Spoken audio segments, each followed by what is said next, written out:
So Billy and I have taught this class together. We've taught a couple classes before. The big one with the acting officer, and we found this at the last in-service that we did at CCA. We did the PIA for Heather Gardens, we did the tactical worksheet, the radio reports. It seems to be a lot of confusion about the ICS and how it goes into play on our incidents.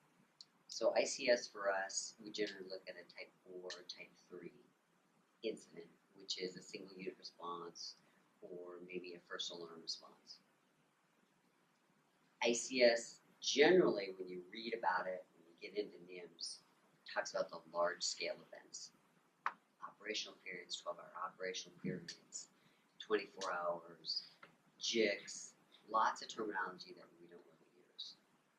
But what we found in the class is when we asked people to draw out the structure as somebody who's running the incident, it would be, okay, engine 6, they're going to be 6th Avenue Command, and I got truck 2, engine 2, engine 3, and tower 8.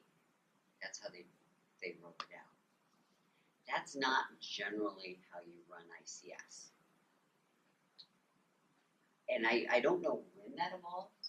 That was a very new thing for me to see. Because generally we do it as, what's your function, right? Engine 6 gets on scene, they become 6th Avenue Command, and they have fire attack, search, vent, water supply, right?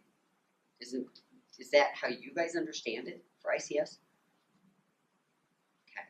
So based on that information, I thought, let's clear up ICS first, so we're all operating the same, and then we can draw it into your decision making, your tactical worksheets, your radio reports, and how it ties on into the rest of your week. And you start running incidents and scenarios. Make sense? Okay. So when you look at that, the purpose is to provide you with an organized structure of monitoring your resources. It does come from NIMS. I think most of you have 800, 700, 100, right? Anybody have 200 or 300? So you guys can obtain those into, I think it's part of being a company officer is to have NIMS 200, and captain is NIMS 300, and chief is NIMS 400. Most of those are available online. You can sign up, you can do them, they're free. So you can get that knowledge already. Billy, do you draw yours out when you run a scene? Anymore I do, just because our dispatches change, so we get so many more resources. I think it's really important that it's just easy to lose track of how many resources are actually coming in. I mean, it used to be, it was pretty easy to keep track of 2 engines, 2 trucks. Now you might get 2 engines, you might get 4 engines, you might get something at 9. So I find that to be one of the biggest challenges, just actually moving the scenes. Yeah, and the discussion came up in the last training was, yeah, but I'm the first officer, acting officer on scene. I don't have time to do that. I'm going in with my crew. Well, you may or may not be. That's part of the decision making we'll talk about. Is it a scene where you need to go in, or is it a scene that you need to stay outside and set it up? So you need to decide that first. But if you're staying outside, then you need to manage those resources. And like Bill said, it gets confusing now because if we add on to a call, dispatch doesn't cancel somebody off a call. So that's how you have more and more resources being added on. Plus, priority dispatch has the ability to recognize a target hazard is going to up your response assignment. Whereas it didn't do that automatically before. Unless we identified it as a target hazard, you wouldn't get a target hazard response. Or an occupied building. Right. If it's occupied, it automatically makes it 4 engines. So that could change from call to call, depending on the dispatcher. Right. So again, back to who's even here. When you're looking down the street and the rigs are just stacked up, it's easy to lose track. And you guys all know what happens if we don't keep track of people. What do? They find themselves their own assignment. The goal is still to support the operation, but then you're responsible for them until you hand it off to either the next officer, the captain, or the chief. So you got to know what you're doing.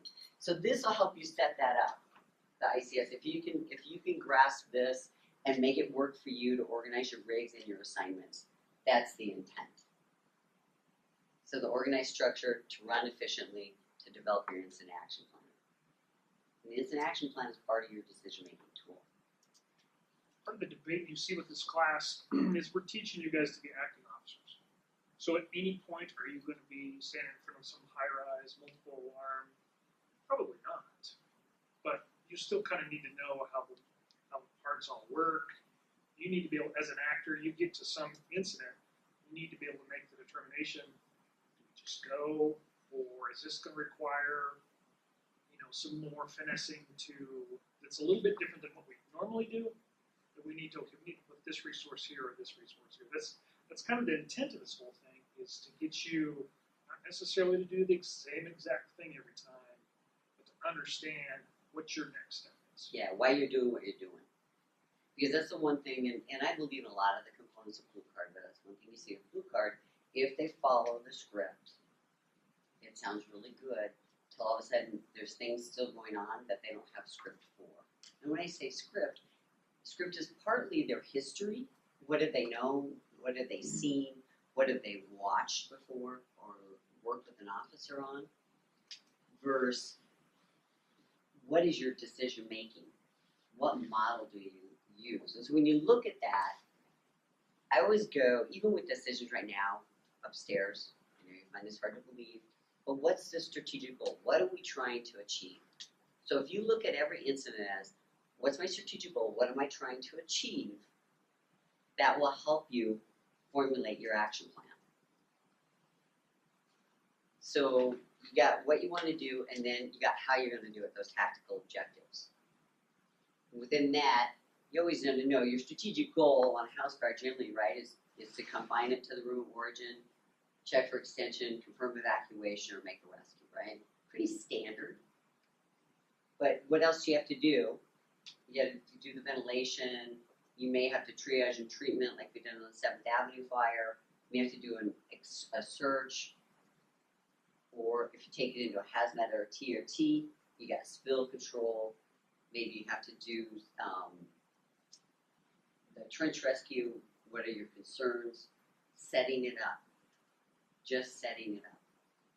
So that's where, when you work the rest of this week and you're working off our policies or accepted practices, that helps you with those initial assignments. It helps you say, this is what my first U truck does, this is what my first U engine does, unless you're presented with something that's out of the ordinary. The template is built for you. So, examples, you guys have all heard this one.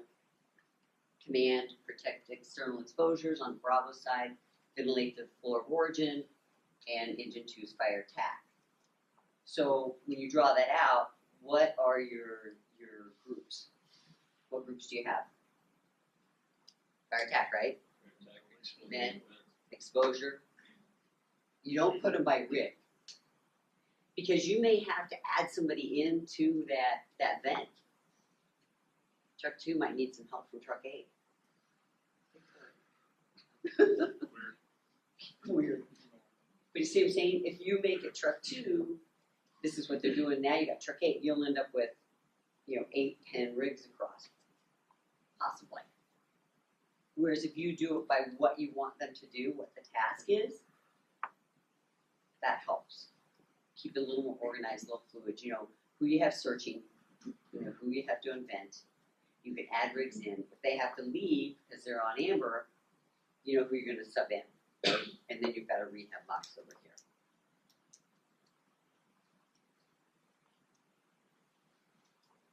So when you add resources, you got to manage that span of control. Everybody remember what normal span of control is? You got it in paramedic school, you got it through the academy. What is it? What? Generally 5 to 7 is a manageable span of control. You got groups, you got divisions, you got branches. So who can tell me about groups? What do groups do?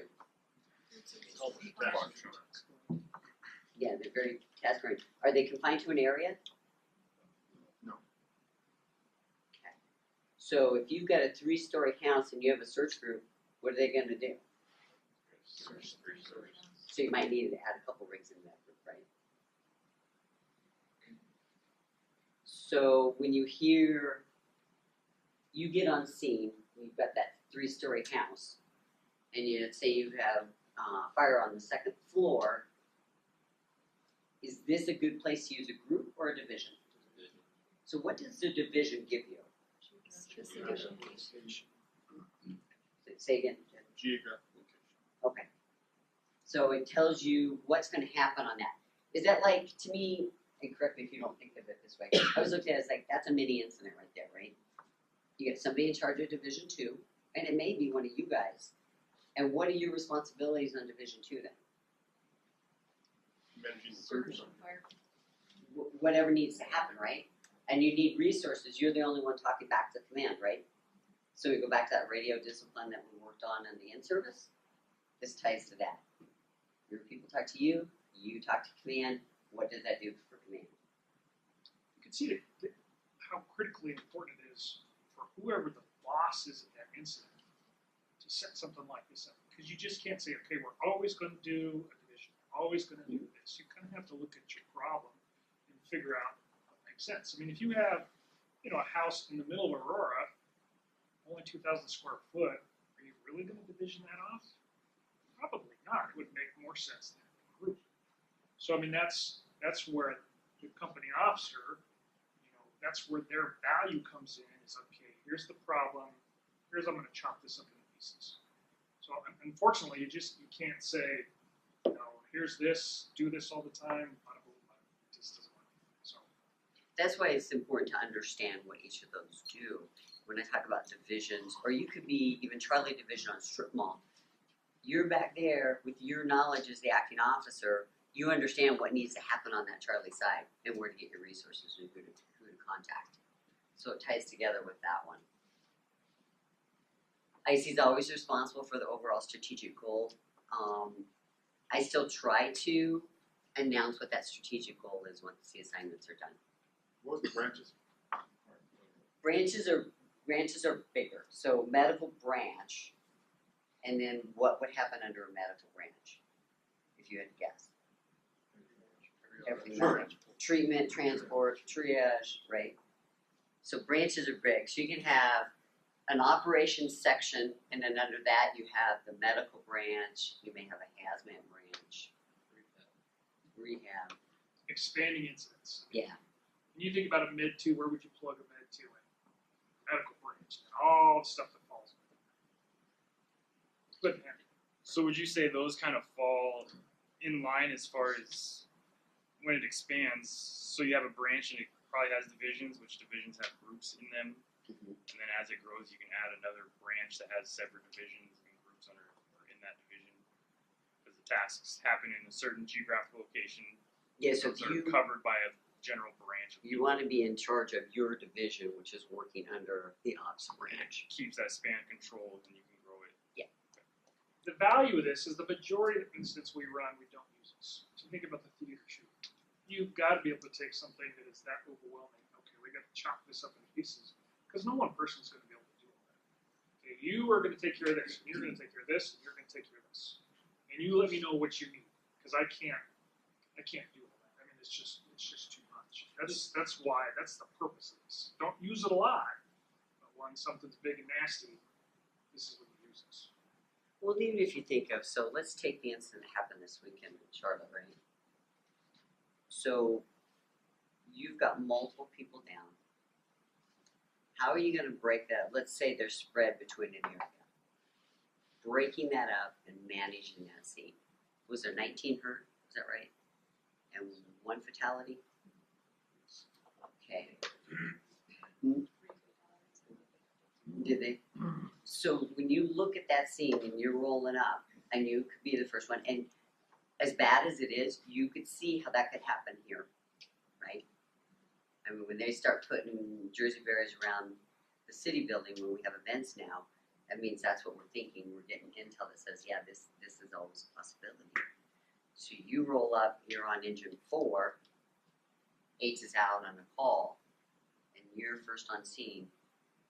How are you going to divide that up to manage it? So what's your strategic goal? Right, but you need to investigate and figure out what you got, right? Yeah. Okay. we should cover investigate. We'll get there. So you're gonna investigate, and then you wanna make sure there's no other safety concerns, right? Right? And now, triage and treatment and transport.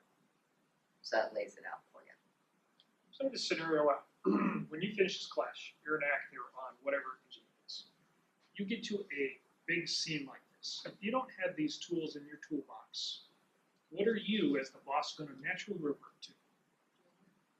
You're going to be in the middle of it. Oh, here's a person. I'm going to be doing stuff here. You really think about it. Is that benefiting the whole scene? Now, somebody has got to be able to say, okay, I don't want to just revert to what I know. I need to be able to see this a little bit from a bigger perspective. Okay, I've got this. I also have this, and I also have this, and I also have this. Who's going to deal with those things? I mean, that's where the company officer, that's where their value comes from. Not just jumping on the first little problem they see, but the ability to delegate it all out. Okay, you guys take that, you guys take that, and just start breaking it into pieces. That's really what it is, just taking an elephant and one bite at a time. Because you'll have, if you understand that, what your goal is, you'll have that command presence to achieve that. Because you've got to be calm and say, okay, I got you, you're doing this, take your crew. And give those very distinct assignments. And then whether the incident is a fire or something like the car running into a group of people, you don't go up there to figure out what's going on. You need that good global view. So I'm not against that 360 and understand what's going on, but then you need to step away and get CAN reports from your people. Would you agree? Absolutely, and I think the thing to take away from this is your normal job is here, but when you act and you go up one, and the best way I can describe it to you is I got promoted close to a year ago now. My job radically changed. For 10 years plus, I considered myself to be a problem solver, attack. Now all of a sudden, like, you can't do that anymore. So the same thing, but just on a little bit smaller scale applies when you're an acting officer. You're not attacking, you're coordinating. So I mean, it's a difficult transition to accept that what you normally do may be different today because I need to have somebody else do a little bit more. So that's the whole challenge with this. When you start moving up in positions, your job changes a little bit. So, George, I'm just going to pick on you for a minute. Not that other people don't have military, but how often did you see these things go into play on military training or exercises? I mean, it's set up differently in the military, but it's generally done before you begin the operation. Military is everything's planned out for Because the you most already part. know. Yeah, you kind of know what you're You're not going really to be doing. responding. Huh? Yeah, you don't really respond Are to you it, ready? Go. So, It's kind of what we do with trainings too. but span of control is definitely military, based. And I mean, it's just already set up. You don't have to do anything. It's already there. All the battalions, all the staff knows what to do. Your different sections of your platoons and companies know what their job is. So you're given an assignment, it's very clear. So you guys, if you think about that and take that and turn it around to ours, when you give an assignment, you need to be very clear. Well, and the What you're military trying has to a thing achieve. called military. Uses the commander's intent, which is, I mean, when you brief a mission, you say, my commander's intent is to do this. It's a task and a purpose. The what and the why, not the how. So I want to, we're going to destroy this bunker, and you guys are going to be support. You guys are going to be assault, and then it's kind of where it ends. Like it's on that team leader, that squad leader to kind of figure it out. But So applied to the fire service, it's kind of different. Like we all know we're trying to put the fire out. Right. Yes and no. If you think about the strategic goal, what you're trying to achieve, Sure. and you've given me an assignment, and I look at that assignment and go, okay, I know his strategic goal is to put the fire out, but why am I taking my hose line to the house next door? Yeah, it's got to match, and that's one of the reasons I was always a big component of airing what's the strategic goal. So you can look at your assignment and go, does that support the strategic goal? Maybe I didn't understand, and I need to go back around and ask command. Yeah. The goal is the same as the commander's intent. Right. So, Exactly. protect that exposure. All right, now it's up to me to figure out how I want to do it. 2.5, inch and 3/4, Right. fast blitz fire, freaking whatever. And So that's where that's kind of the way it should be in my mind. And I agree, so I always kind of had a rule of thumb. If I tell you, let's see, Aaron, I want you guys to do fire attack on the second floor, exterior stairway, Charlie side. What you take as a hose line, that if I tell you that, that means I'm leaving that up to you. You pick your hose line to meet the objective. So you should be looking at the size, the amount of fire involvement, any other support actions that are going on that floor, and then you make that decision. Now that means I'm comfortable saying Aaron's making that decision. If it warrants more specific, I'm going to say, Aaron, I need a 2.5 to the second floor, and that's the way it's going to go. You have the option of doing both. One of the things you have to look at is, do I understand what I want to achieve, and do I know that people understand what I want to achieve, and they're going to make the right decision. If you're concerned they're not, you need to be very specific. It gets into agree to disagree. We all go round and round about this. I don't know that there's a right answer. Are you micromanaging? Or are you managing the scene? Thoughts? Kat, you've been around. You've seen a lot of different people from Tucson to here. What do you think?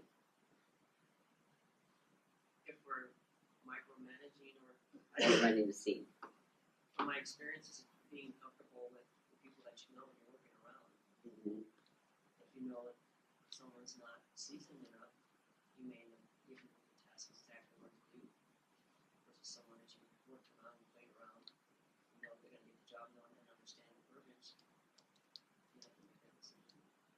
Yeah, so I would recommend to you guys at this point when you want something done, be very specific till you're comfortable in your role.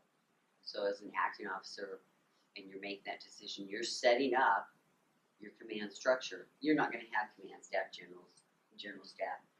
Might have unified command. When would that be? PD, absolutely.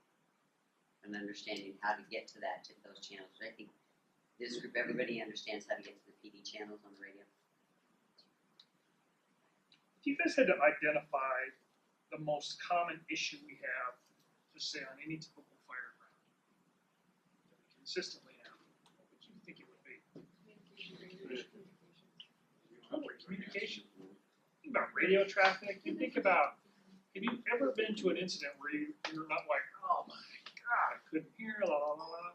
Everything we're talking about here all is some attempt to address this communication. You know, I mean, you're all hearing this buzz term, blue card, right?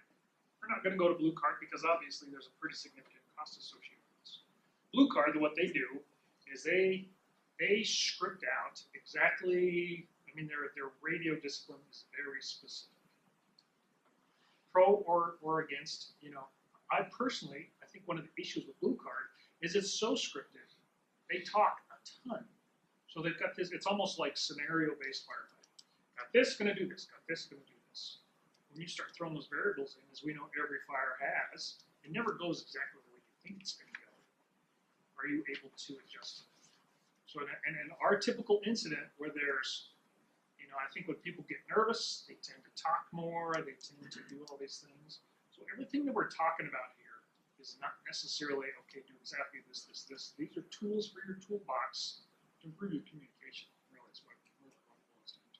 And if you can set that structure up, that keeps that communication very clean and concise. So that's why when we talked this morning, it was, let's go down the ICS structure and how that looks to us on the incidents that we run. Remember I said they're type 3 or type 4, which are a single unit response or at least initial alarm response. You get into a type 2, is that right? 2 is regional? Yeah, then it gets big. It's like the wildland. Does everybody understand, just to digress for a minute, where ICS came from? Firescape. Firescope was through the wildland urban interface fires out of California. That's where it originated.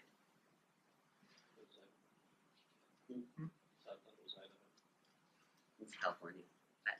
Pick one. Either way, Doesn't yeah, fine. matter. Conversation. We'll flip a Wild coin. You can look it up later and tell me I'm wrong. So we talk about command. And right now you hear it a lot. Engine 3 in command investigating.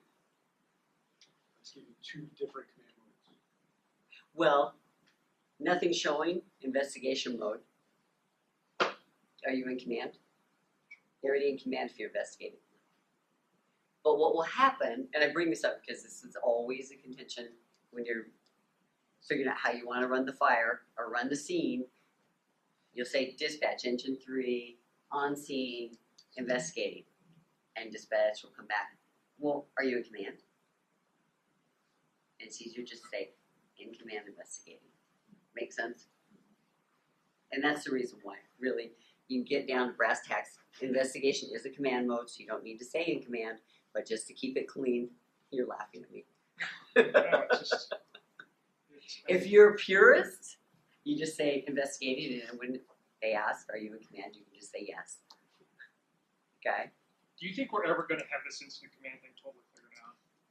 No. We've been trying because- since like 80. because it is such a challenge. It's like if We reviewed a lot of stuff that was in the last in-service at CCA, just to continue down that path before we go into general firefighting and decision making. The radio traffic, the one thing, we're just gonna run through this pretty quickly, but the one thing that came out at the RIC in-service is the fact that if you say your communication in 2 to 3 word segments, it is much more audible on the outside. Did you guys practice that? That specific? Everybody understands that? That works amazingly well because if you just, again, back to the whole communication thing. When people are trying to talk and breathe in, if you can concentrate on that, little 3-word blurbs, that works really well. And besides that, it cuts way down on the, and then, and once upon a time, and I've been guilty of that. It's just, I think when you just get a little bit amped up, you just tend to talk a little bit more for pacification. So, 3-word blurbs. Yeah, it works really well. So if you remember that going into it, that'll be helpful. Really what we're gonna focus right now is just on that primary and secondary radio reports as command. So, you guys remember this? This looks familiar. Everybody went to training?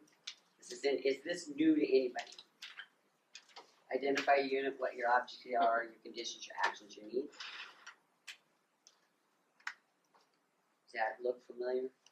We all remember the can, of course. This is just to expand it a little bit. So if you think about it, it's no different than what we do now.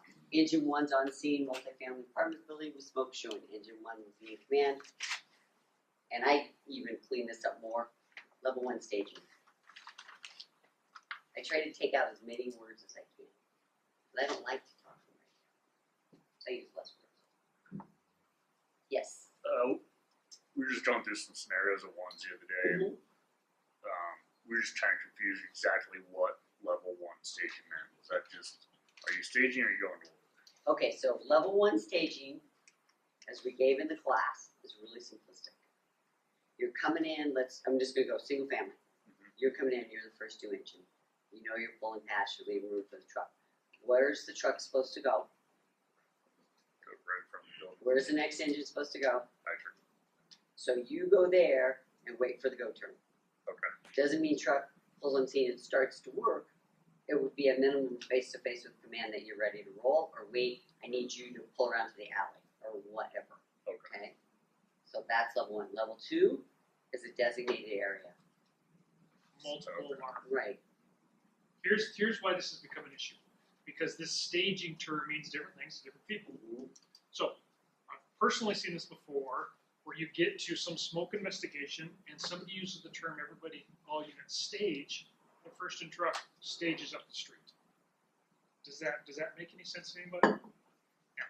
The only way that does make sense, let's just picture any of the challenging apartment complexes where we have, let's say we have a smoke investigation and it's in the area. It would make sense to stage your truck, let the engine get in there, figure out exactly where it is. That would make sense to stage them away. But to clear up this whole, what is level 1, level 2 staging, just know that really what it means now is those first 3 rigs, position where they're gonna go to work, unless you don't exactly know where you're going to work. Does that make sense? Okay, it's like, well, we know it's in this area, but hang on a second until we can figure out the best way in. And that's the one where you hear like, let's say Ackman going into Hickory Ridge will say, stage out on Buckley. Because he wants to find exactly where he wants you to come in because of the configuration. If he says level 1 staging, you know coming in, you're gonna park on the alpha side of the structure. And if you're the truck, you've got the prime real estate. So I always look at it as, where would you tactically go? That's your level 1. So this might kind of veer off a little bit as far as with dispatch. Something I've noticed is they aren't dispatching us as the first due, second due, third due anymore. They're starting with the BCs and the Med 2s and just saying a whole It's bunch of units. Pretty confusing. And so then as an incident, as me establishing command, and I'm obviously not 100% gonna know who my third due or who my second truck's gonna be. So how would So I do you're- that? How would I know who's gonna come up to the scene, who's gonna be at the hydrant? Because if they say level 1 staging, I guess only is the way. Oh, and you're coming in, you're not coming in as command, but you're coming in as the next engine, per se. Right, Okay. right. So you should know when a rig gets on scene, they say engine 4 is on scene and you're on engine 9. Where are you gonna go? Well, if it depends. If engine force is on scene, I don't know. Are they level 1 staging or are they on scene? No. They should be saying engine 4 on scene, 3-story multifamily structure. They should give that initial rating for so that you know they're there and they're in there investigating. They're going fast attack. They're in command. That's when Does that they make would sense? say all units would level 1 station. Right. They're the That ones that prompt- say that. So then we're driving, and right now I'm thinking, okay, in my head, I'm going to a hydrant because there's already a rig. But then somebody else gets on scene, and I'm like, oh crap, now. Well, I mean this is totally reality. I mean we are Yes. so busy now that first in necessarily isn't first Isn't in first anymore. in, It's like who's getting there And not next. knowing where necessarily everybody's going to be coming The from. good thing is 2 things. You can watch the map. Yeah, Right. I mean that's So Oh, because everybody's on the map. Right? Yeah. Coming. So you And can it's watch the map. And it's pretty live. I mean, dispatch goes off of it where your cops are, and it's pretty accurate. Does Would the you say? MDC, you had some. Yeah, well, that was one of my questions. I've never played with MDC at all. You have an MDC day. Okay, good. Because I didn't know if you could see who's Yep. en route, who's on scene. Totally. And then Yeah. my other thing was, can you go over one more time the first 3 rigs, level 1 staging, they go to where they know they need to go. Right, which is in your So, accepted engine to practices. first engine, okay. Can we just go So- over that real fast? First engine goes to the water supply. No. First truck, no. First engine doesn't go to water. First engine goes Well, to first the engine's scene. on scene, Yes. Right. but they're saying all units go to The level 1. 1 staging. And then, So so the I'm next coming in two as the engine next would 2 be engine. water supply. I got a water supply. And We are first now truck- our rig positioning is not changed. We are just identifying this is level 1 staging, which is different from level 2 staging, which is level 2 is like Everybody stage order. over there, Right. over there, and that's generally And then the truck 2 goes alarm, to the, 3 alarm, whatever. So what's the third rig? So it's very specific by, if you go into the accepted practices, Okay. and I'm diverting you that way because each one is a little bit different. Okay. You've got accepted practices for single family, Right, okay. multifamily. We had some discussion about high rise because high rise is changing, but based on where we're at in the process, Ron and I decided it's easier and more appropriate to stick with what our accepted practice is now, and then you guys unfortunately have to adapt to the changes. But you should be doing that anyway. When it comes out, you should work through changes just like you do protocol. Does that make But you have sense? to- you know, the MDC has that unit tab, Uh-huh. units.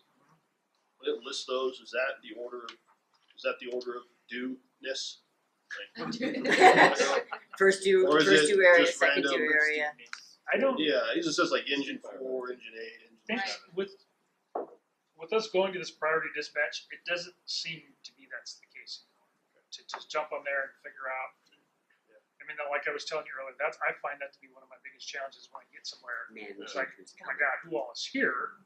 And so here's the other thing: you're trying to go down the road, and you're mapping, but now, so you've got it froze. So now you got to go back to the dispatch page to see who's coming. So then you're going back to the map. Now it's different. I mean, the beauty about being a company officer is you can focus right here. You don't have to do this. It is what it is. See, But so I'm gonna muddy it just a little bit. The ESCs, which is our response plans, when you highlight, it gives you run order. but I can't, it should correspond to exactly what CAD recommends in the right order. But it doesn't seem to be that's how it occurs. Does that make sense? So it's supposed to come in the right order. The ESC says the right order. First due is engine 13, truck 14, engine 15, engine 10. You might be just more generic if you have an assignment. Next in engine, do this instead of engine 6, and it ends up being engine 10. It's like, Right. oh well, I'm sorry. You know, then it just Yeah, it gets more gets complicated. crazy from there. Jared, you had something? It's a good answer. If you let us No more talk long questions. enough, No, we'll no, come any up more with something. questions? We're never gonna get out of here. Just you need something from earlier? No, we don't. Yeah. Do you guys already take care of it for him? Level Like, one, we level found two the station has nothing to do with blue card stuff, right? Blue card is just pre-assigned.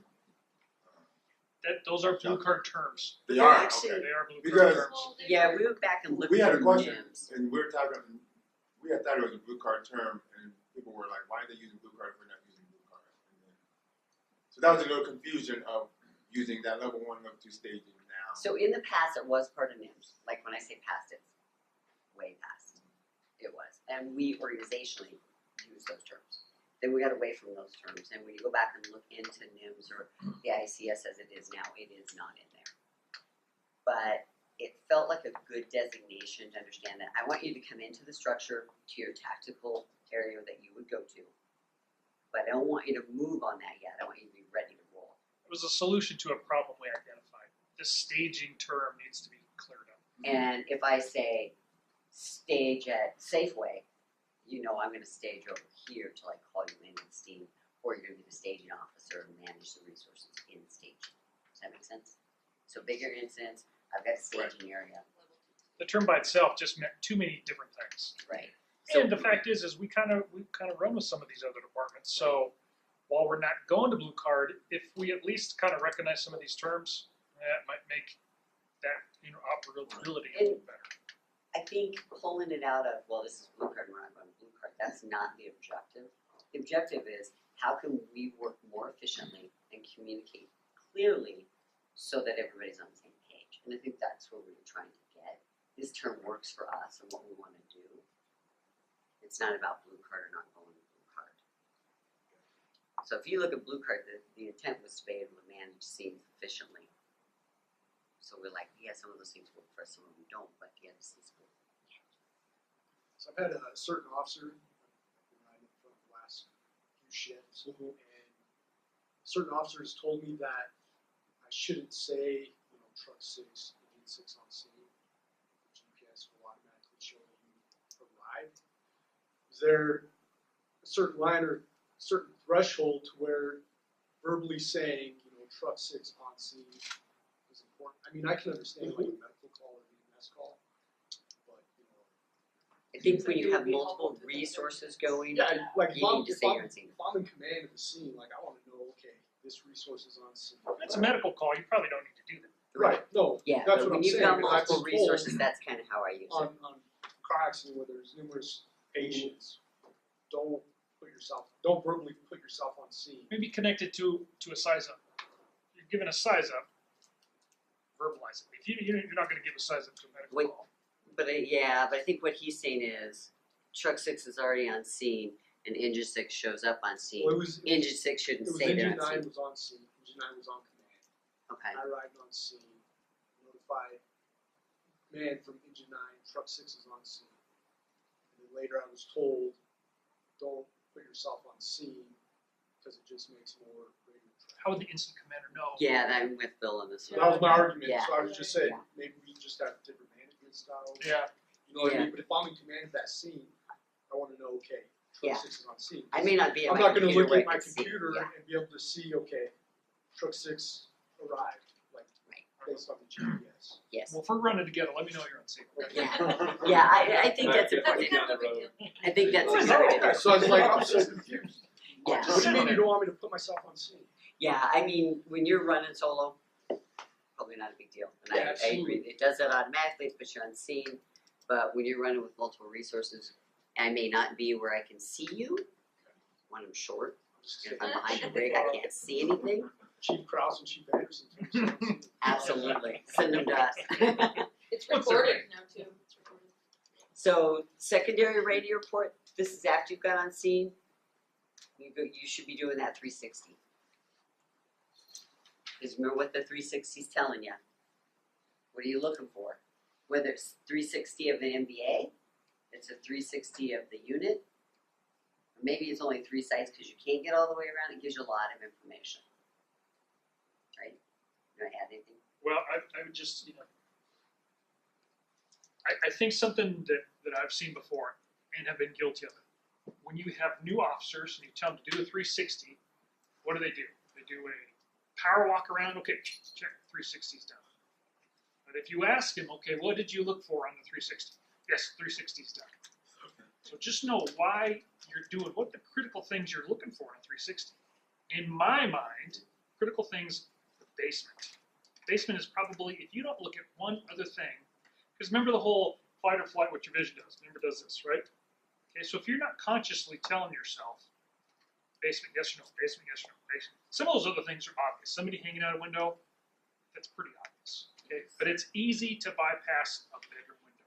Make sure that when you're doing the 360, basement, yes or no, basement, yes or no. I mean, smoke coming from the vents, a little bit more obvious, a little bit more intuitive. But some of these critical things, basement, yes or no, that's huge. In my mind, that's the thing that's going to bite us is the basement, or just not realizing that there's a basement.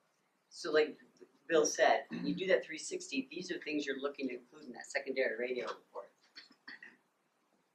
Makes it really clean. Can you go back, please? Thank you. On the strategic mode of operations, can you? You offensive, you defensive, Okay. you transition. Right. So offensive, defensive, or transitional.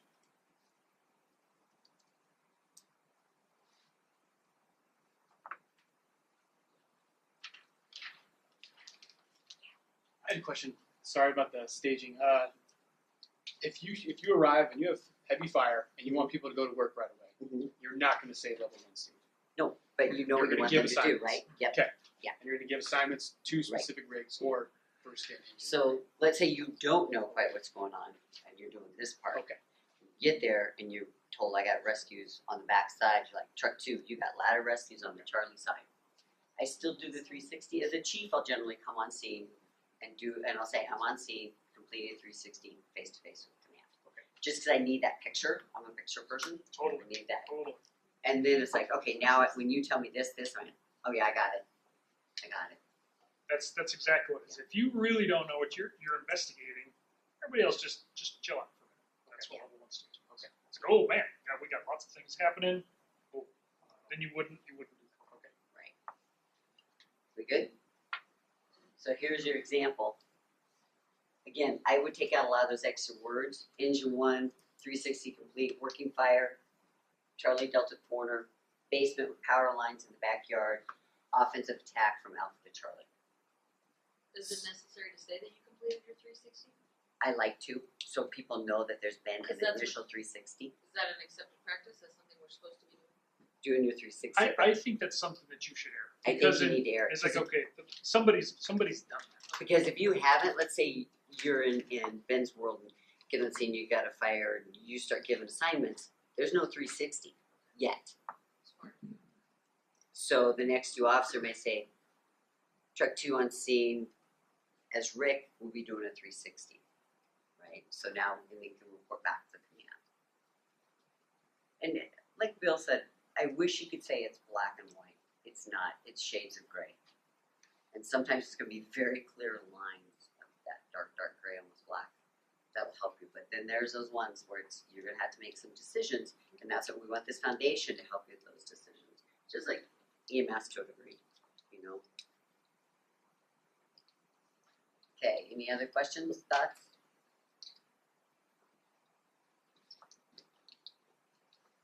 So again, I showed Rod everything I had for this section, and he'll upload all this stuff too, so you guys have access to it. I think he printed that tactical You just put worksheet. them right out there. Okay. We already did. Anything you wanna add? Good, right?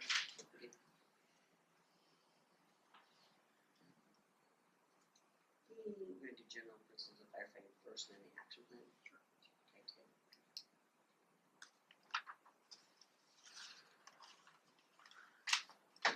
Sure. Take charge. Okay, protective word.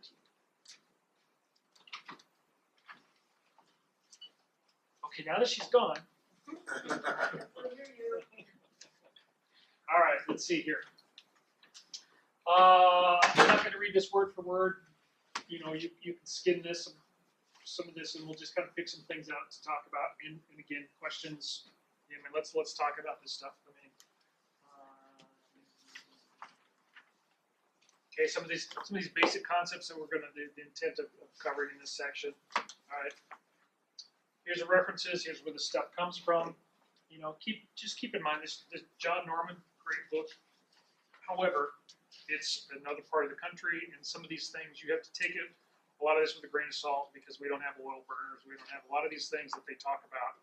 We don't really have, and it's so there's going to be some differences. So just while great information, it is not what we're 100% doing. So think about it as your if stuff for fire ground as an acting officer. It's your foundational skills to get you going, to tie it back with our PP&Gs. All else fails, revert back to our PP&Gs.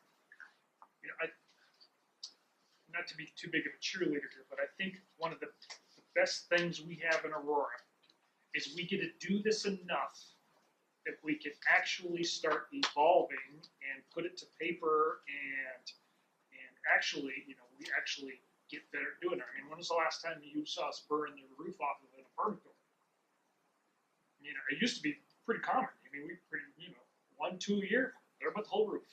But we've done it enough now, we know what works, and we're trying to put these things into accepted practices that we can continue to evolve instead of continuously reinventing. So, that's a good thing as far as our organization goes.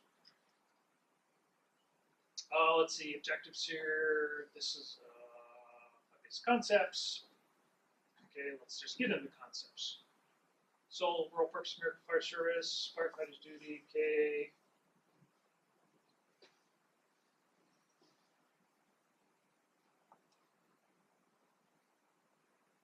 Okay, so again, this whole incident command is just a means to organize how to, eat this elephant in somewhat of an organized manner.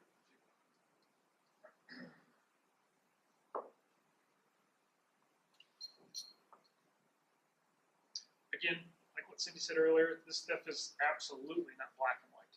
So you've got to be able to, use your experiences, use your education to apply it to what we're doing here. Is there the actual concepts in here, or is it? So think about how we make our instant priority.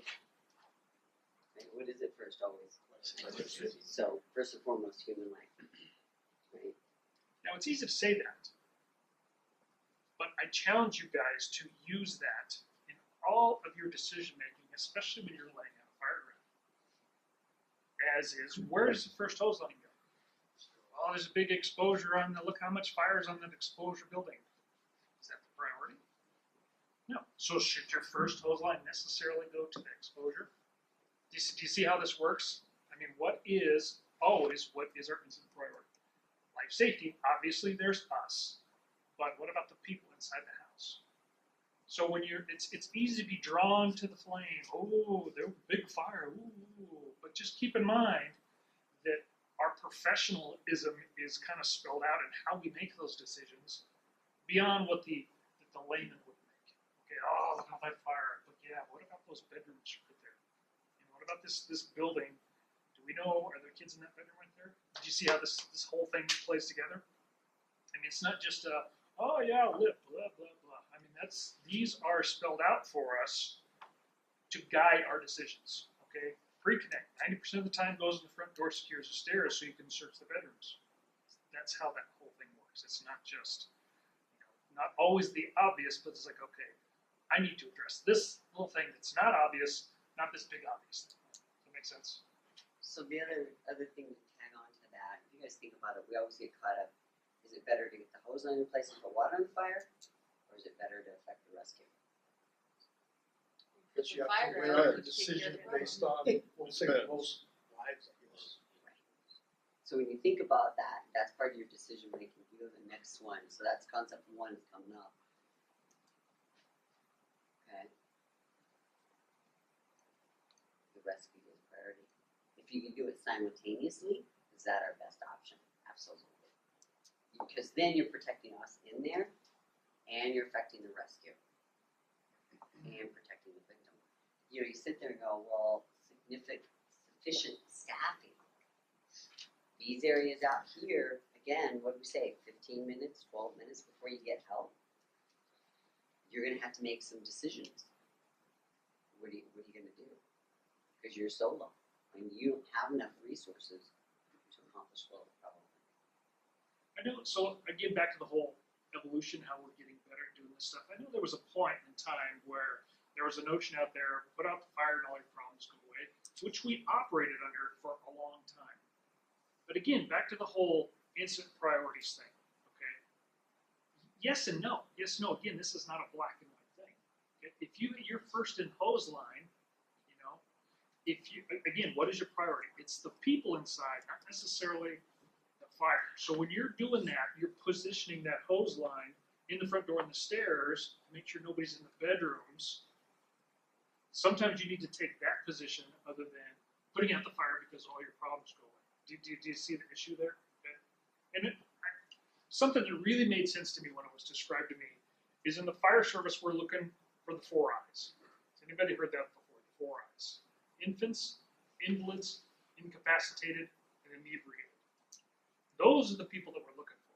Anybody else is going to self-evacuate. They're not going to be there. Remember, all fires start small. Oh, I smell smoke. It's the people that can't get themselves out. Those are the people that we're looking for. And statistically, if you look at statistics, 85% of all fire fatalities involve the 4 eyes. And where do we find those 4 eyes? Where do we find them? Bedrooms, Egress. front room, primary means of egress. Are they generally in the bathroom? Are they generally in the laundry room? Do you see how you support that whole thing here is just be aware of some of those notions and how you can apply this to make those difficult decisions. Oh, well, where should the first hose line go? Here, it accomplishes this, and this is why. Concept number 2. That you go to. So an NBA, a hazmat, a fire. You can use this if you understand the concepts of an incident action plan. Would you say? Totally. So there's some redundancies in here that we will skip past. It's basic introductory level. It does say it's for structural firefighting. Like I said, if you understand the concepts, you can make it for any emergency scene that you come across.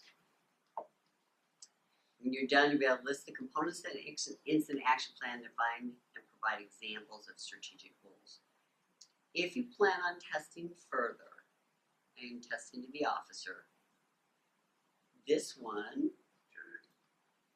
usually ends up on the test in some form or another.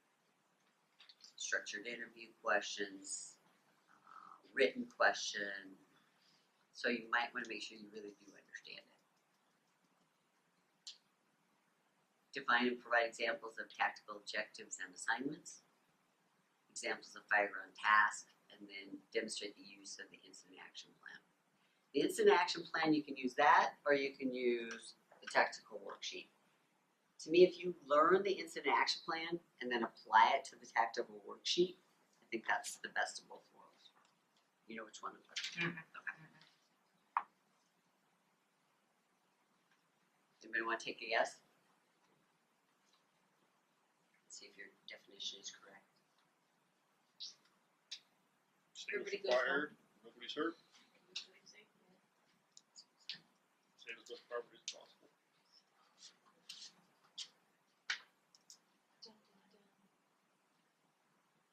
Pretty basic, right?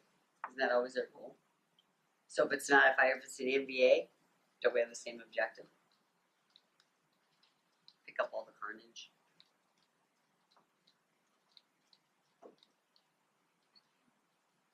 So you have to have some way to have a decision-making process. And if people think differently, like Bill said, him and I think differently. How we make that decision-making process might be slightly different, but it's still a plan that we use and we apply to every incident. That's just reality. I mean, every one of you is going to have, you're going to view things differently. It's not bad. I mean, it's a good time, good thing actually. Is what it is. So the components are your instant priorities, your size up, your strategic goal, tactical objectives, assignments, tasks, and your benchmarks. So if you look on here, a lot of those are already listed on here.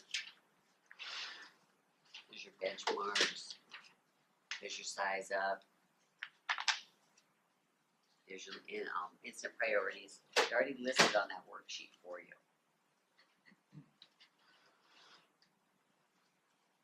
And we're still tweaking that worksheet. It seems a little bit complex for maybe initial company officers coming into a scene versus an expanded incident.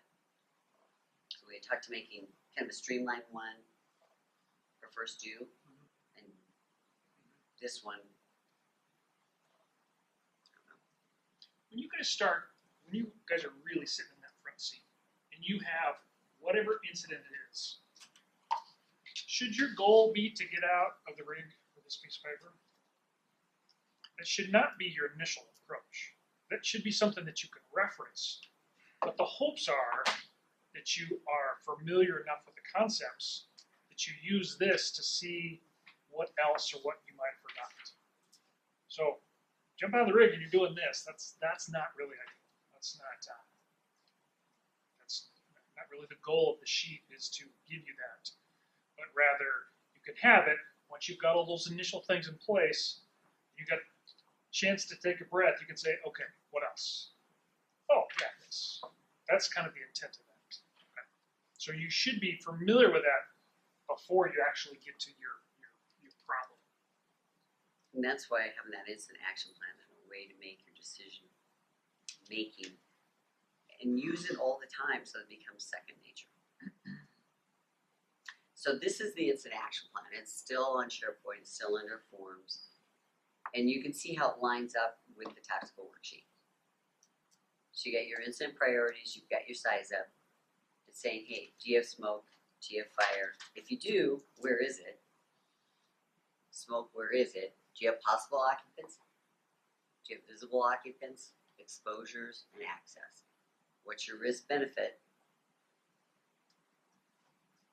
So value is what?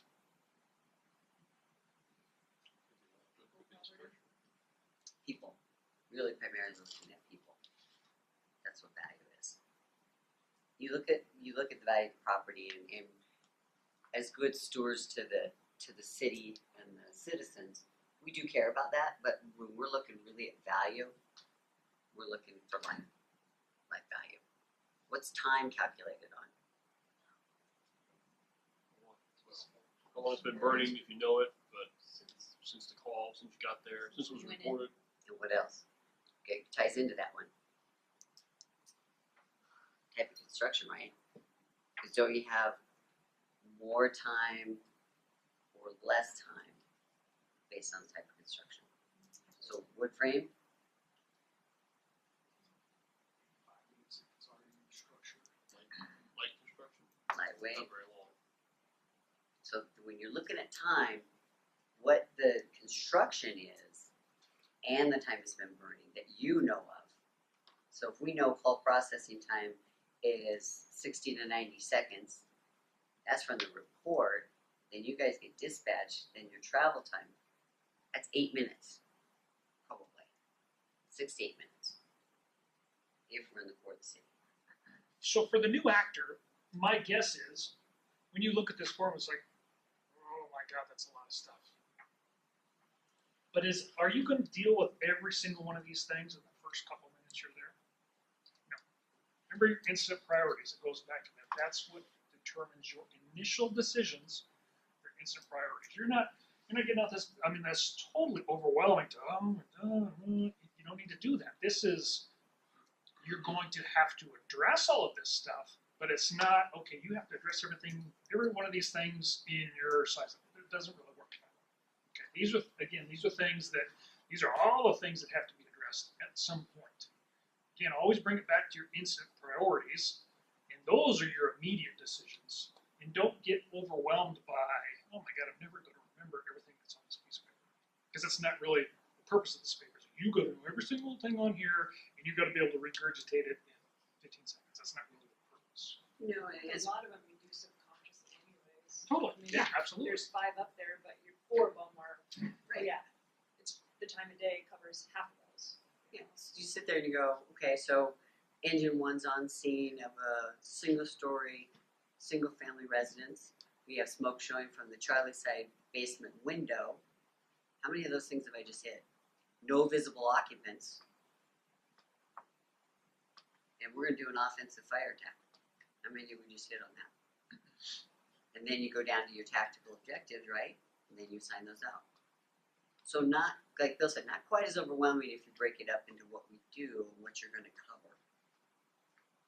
And Jude, you're completely right. I mean, a lot of these things are going to be intuitive.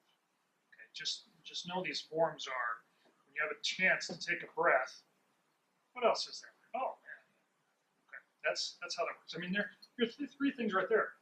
Life safety, instant stabilization, property conservation. Those are the biggies right there. You know, it's just like in you're doing your ABCs and EMS. I mean, you don't really move on until you focus here. I mean, there's really no reason to go to C if A hasn't been addressed. So that's just, especially as acting officers, this is the world that you're going to be living in that initial setup phase. Just a quick question. Would we add water on fire to the benchmarks? 'Cause I didn't see. If you look on the new tactical worksheet, it would be added on there. It is on there. No, that's a good question. Can you go back real fast?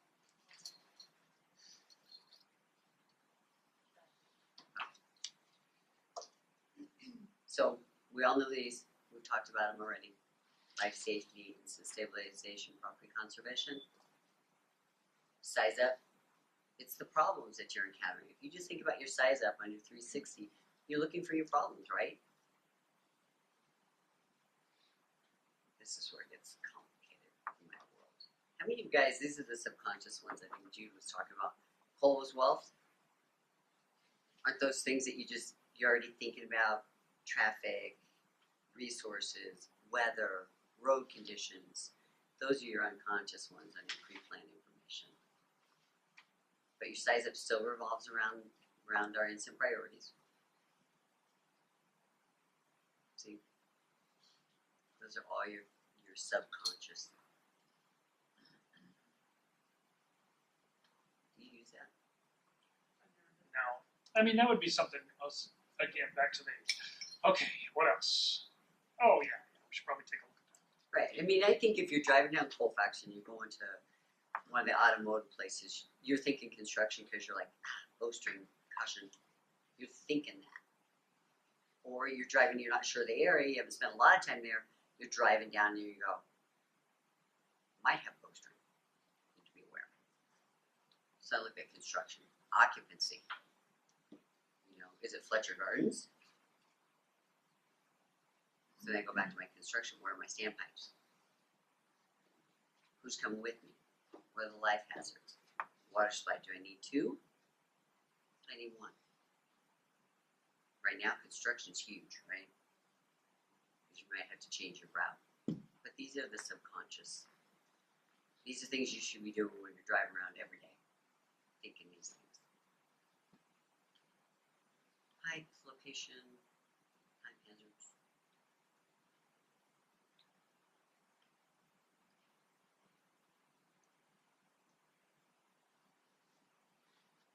So we do this now. We say single family, multifamily.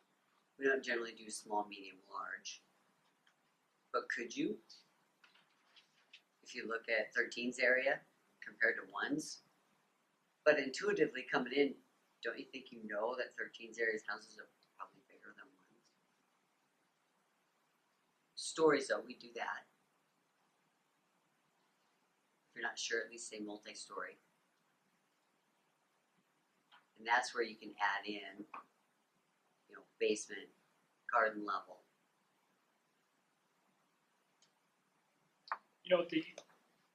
The formal size up has you using the term multifamily dwelling. What is the issue with using the term multifamily dwelling on a size? What does that mean? That could be Fletcher Gardens, that could be an open stairwell apartment, that could be a closed stairwell